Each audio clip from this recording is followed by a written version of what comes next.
Today I'm going to try a completely different way of replacing a power button on an old Nokia phone. So keep watching and I'll explain exactly what's going on here.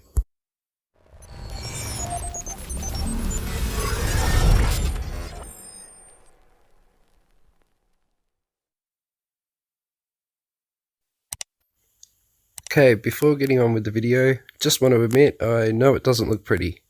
It looks pretty terrible really, but it serves its intended purpose. The reason this was done is the rubber deteriorates over time on the power button and then it won't push in on the button itself. So as you can see here, we've added the external button and it definitely serves its intended purpose. Now it's just about quickly getting the phone apart so that I can remove the original power button, because we won't be needing that anymore, and I'm going to need access to the actual contacts so that I can solder little wires to those and attach a button to the end of it, and that will end up being our external button.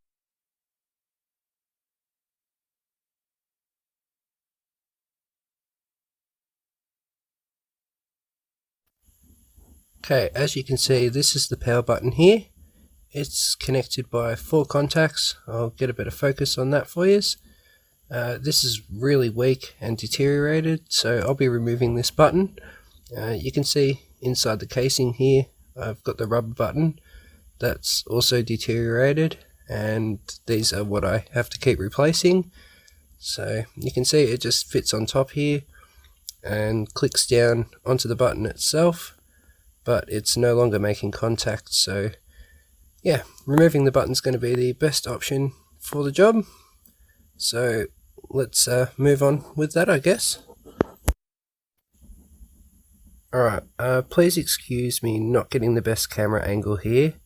I could have done with getting it a bit more centered, but anyway, you can see I've added some excess solder, and now just put the soldering iron across both joints at the same time, and that removes off quite easily.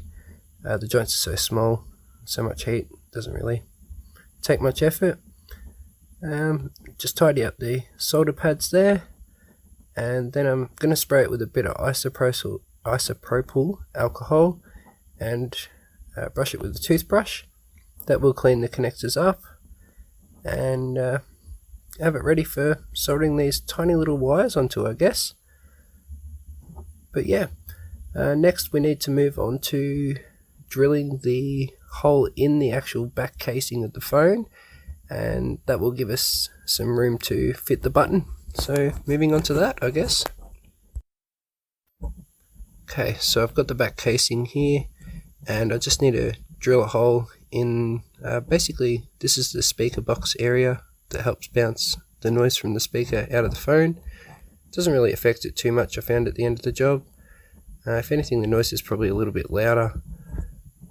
But yeah, we're just going to drill the hole in here. I'll speed this up, and it doesn't take too long. We'll move on to the next bit.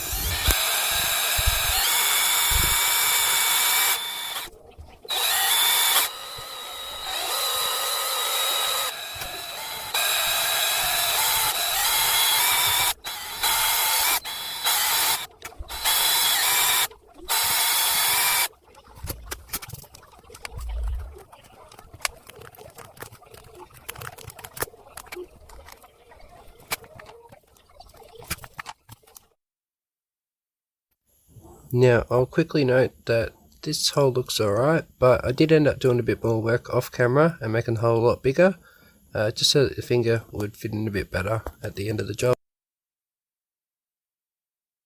Moving on, we've got the little button here. Just need to solder the tiny wires onto the legs of the button, and then I'm going to set the button into the back casing with some hot glue. So I'll fast forward a little bit here and show you the next step.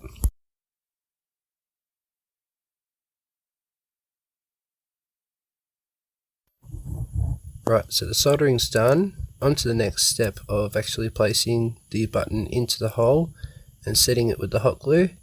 Now I don't want it to move around while I'm doing this, so you can see here I'll get the this is just a hot glue pen just to hold it still while I was doing this, no specific purpose, and I'll just push the lip tack down, and that's just going to hold it all still while I use the hot glue gun and fill this hole as much as I can with hot glue, and that's going to hold him nice and tight for us.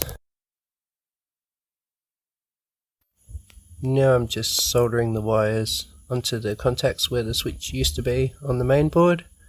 You can see the gooey stuff on the board there. I probably should have cleaned that up, but that's just some leftover hot glue from when I was doing a bit of testing. I am going to put the effort in just to make sure that those connections are soldered correctly, because that hot glue was there. But aside from that, we can move on to the next step of reassembling and testing everything, the exciting part. Okay guys, just reassembling the last of the phone now. I wanted to ask before we head out, is there anything you would have done different? Put this down in the comments below. I was pretty happy with the build, so there's probably a few things I'd change if I was doing it again next time, but my customer Bill, he was really happy just to have his phone up and running again one more time. So if you've liked this video, hit that like button, share it, and don't forget to subscribe if you want to see any more of my videos in the future. Hit that notification bell, and you'll be alerted when they come out. But here's the phone on, working, and resurrected. A little bit further life, I guess. Good to see it up and running. Thanks for watching, guys.